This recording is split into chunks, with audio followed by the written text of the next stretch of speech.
अगर आप भी सोच रहे हो कि ओसवाल पंप आईपीओ में आपको अपना पैसा लगाना चाहिए या नहीं लगाना चाहिए, तो इस वीडियो को पूरा एंड तक देखना, आप एक क्लियर कट डिसीजन ले पाओगे कि आपको लगाना चाहिए या नहीं लगाना चाहिए।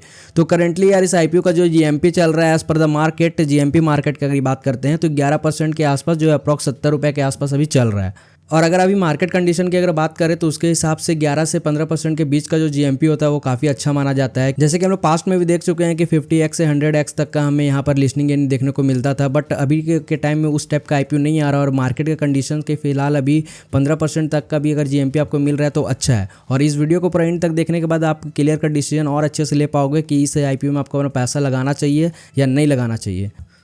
तो सबसे पहले बात करेंगे ओसवाल पंप लिमिटेड, जो ये आईपीओ लेकर आया है वो 1300 करोड़ के आसपास का आपका आईपीओ है। और हम पहले सबसे पहले कि इस आईपीओ में पैसा लगाने से पहले ये जानें कि कंपनी का बिजनेस मॉडल क्या है, ये बिजनेस करती क्या है। तो सबसे पहले यार सिंपली ये पंप वगैरह बेचती है, इलेक्ट्रिक मोटर बेचती है, अपना समरसीबल पंप हो गया, जैसे इलेक्ट्रिक मोटर हो गया, मेनली इनका ये काम है। और ये करती क्या है कि फैब्रिकेशन करती है। फैब्रिकेशन का मतलब कि खुद से बनाती है और खुद ही बेचती है, ठीक है। और इस सेक्टर का सबसे बड़ा खूबी ये है कि इस सेक्टर में डिमांड बहुत ज़्यादा है मोटर्स या पंप्स का, पर उतना ज़्यादा सप्लाई भी है। इसके सामने काफ़ी सारे कॉम्पिटिटर भी हैं ओसवाल पंप के सामने, बट आखिर ऐसा ये कंपनी क्या कर रही है या दूसरों के मुकाबले कि ये इतना अच्छा कर रही है, इतना अच्छा तरीके से अपना ग्रोथ रेट को मेंटेन किए हुए है। सो अगर इस कंपनी की अगर फाइनेंशियल्स की बात करते हैं तो एसेट्स की अगर वैल्यू देखें, अगर 2022 में 221 करोड़ के आसपास था वैल्यू, अभी करंटली जो लास्ट 2024 के जो क्वार्टर क्लोज हुआ है उसमें उसके अप्रॉक्स 1100 करोड़ के आसपास उसका एसेट का वैल्यू हो गया है, जो एक ग्रोथ रेट को शो करता है। अगर रेवेन्यू की बात करें तो सेम उसी तरीके से है कि 361 करोड़ के आसपास आपका 2022 मार्च क्वार्टर में था, और अभी जो लास्ट दिसंबर 2024 में है वो 1100 करोड़ के आसपास फिर से उसने रेवेन्यू में भी ग्रोथ दिखाया है, जो 2 से 2x आपका देखने को मिल रहा है यहाँ ग्रोथ। तो फिर से अगेन मैं बोलूँगा कि एक अच्छा ग्रोथ रेट शो कर रहा है। अगर प्रॉफिट आफ्टर टैक्स की बात करते हैं, पैट बोलते हैं इसे, और इसमें भी देखा जाए तो काफ़ी अच्छा ग्रोथ है। 16 करोड़ से लेकर डायरेक्ट 216 करोड़ के आसपास इसका प्रॉफिट आफ्टर टैक्स है। और नेटवर्थ की अगर बात करते हैं तो 24 करोड़ से लेकर 378 करोड़ तक का नेटवर्क इसने अपना बना लिया अभी तक। तो देखा जाए कि 2 सालों में इसका नेटवर्क अप्रॉक्स काफ़ी टाइम्स बढ़ गया है। तो एक ये भी एक अपने आप में ग्रोथ रेट को शो करता है इस कंपनी का। रिजर्व और सरप्लस, इसका मतलब क्या होता है कि कंपनी के पास पैसा कितना है, सेविंग कितना करके रखी है कंपनी।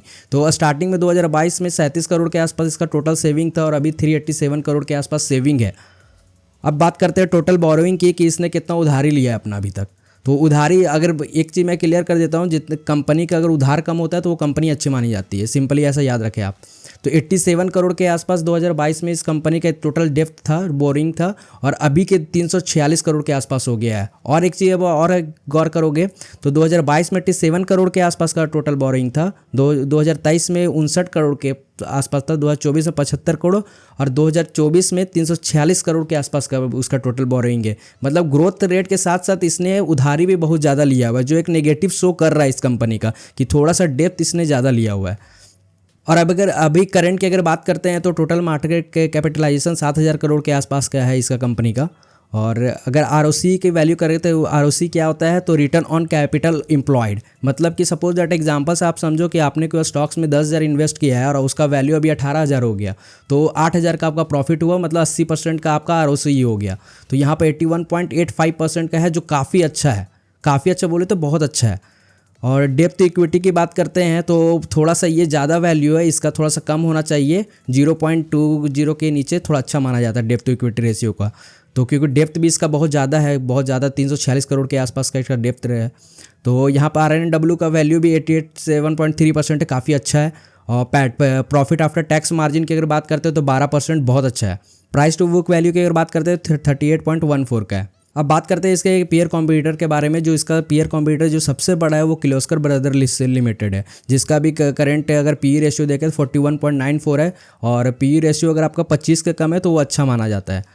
तो अभी देखा जाए तो बैलेंस वे में है किर्लोस्कर का। शक्ति पंप हो गया जो ओवर तो बहुत ज़्यादा पी रेशियो 66.72 है, WPL लिमिटेड और KSB लिमिटेड और रोटो पंप लिमिटेड हो गया। ओसवाल पंप का भी पी रेशियो कितना है, 62.54 है, जो अभी के हिसाब से प्री IPO में 62.54 है, पर बोला जा रहा है कि पोस्ट IPO 24.22 हो जाएगा, जो काफ़ी अच्छा हो जाएगा। अगर EPS की बात करते हैं, अर्निंग पर शेयर, मतलब कि एक शेयर पे कंपनी कितना कमा रही है, ठीक है ना। तो करेंटली अभी 9.82 कमा रही है, 9.8 रुपीज़ कमा रही है, ऐसा समझो। और पोस्ट IPO 25 रुपये हो जाएगा, तो देख सकते हो कि 3 टाइम्स के अप्रॉक्स हो गया, तो काफ़ी अच्छा है ये। अब बात करते हैं कि कंपनी ये आईपीओ लेकर क्यों आ रही है, इनका मोटो क्या है। किसी भी कंपनी का आईपीओ लाने का एक पीछे मोटो होता है कि वो क्या करेगी उस पैसे का। तो अगर देखा जाए तो funding certain capital expenditure of the company, मतलब कि अपने कंपनी में वो कुछ एसेट्स वगैरह ऐड करेगी 90 करोड़ के आसपास। Investment in the Holi own subsidiary Oswal solar करके इनका एक सब्सिडरी है और उसमें वो टोटल 272 करोड़ के आसपास वो इन्वेस्ट करेगी अपना पैसा। प्रीपेमेंट या repayment in the full part of the certain outstanding borrowing available by the company, मतलब कि जो भी इसने अभी तक बोरो किया है, जो उधार लिया है, उसमें से 280 करोड़ वो पे करेगी अपना 346 करोड़ में, ऐसा समझो। Investment in the wholly subsidiary Oswal Solar, जो outstanding borrowing over by the Oswal Solar, मतलब ओसवाल सोलर का जो इसका सब्सिडरी है उसमें भी इन्होंने लोन लिया हुआ है या उधारी लिया हुआ, उसमें से 31 करोड़ के आसपास का उधारी ये पे करेगी। तो देखा जाए तो कहीं से कहीं ये अपना डेब्ट को भी क्लियर कर रही है पैसा देकर, तो एक अच्छा इंडिकेशन शो कर रहा है ये। अगर इस आईपीओ के डिटेल्स की अगर बात करते हैं तो आपको 13 जून से 17 जून के बीच में आपको देखने को मिलेगा, जहां आप सब्सक्राइब कर सकते हो इस आईपीओ को। लिस्टिंग डेट अभी कंफर्मेशन नहीं है। फेस वैल्यू 1 पर शेयर का रखा गया है। इशू प्राइस बैंड जो आपको दिख रहा है 584 से 614 के पर शेयर में रखा गया है। तो ये थोड़ा सा ज़्यादा है मेरे हिसाब से, थोड़ा सा ज़्यादा है। ज़्यादा भी मतलब कि ओवर वैल्यूड भी नहीं ना अंडर वैल्यूड है, पर थोड़ा सा ज़्यादा है। एवरेज से थोड़ा बोल सकते हो ज़्यादा है।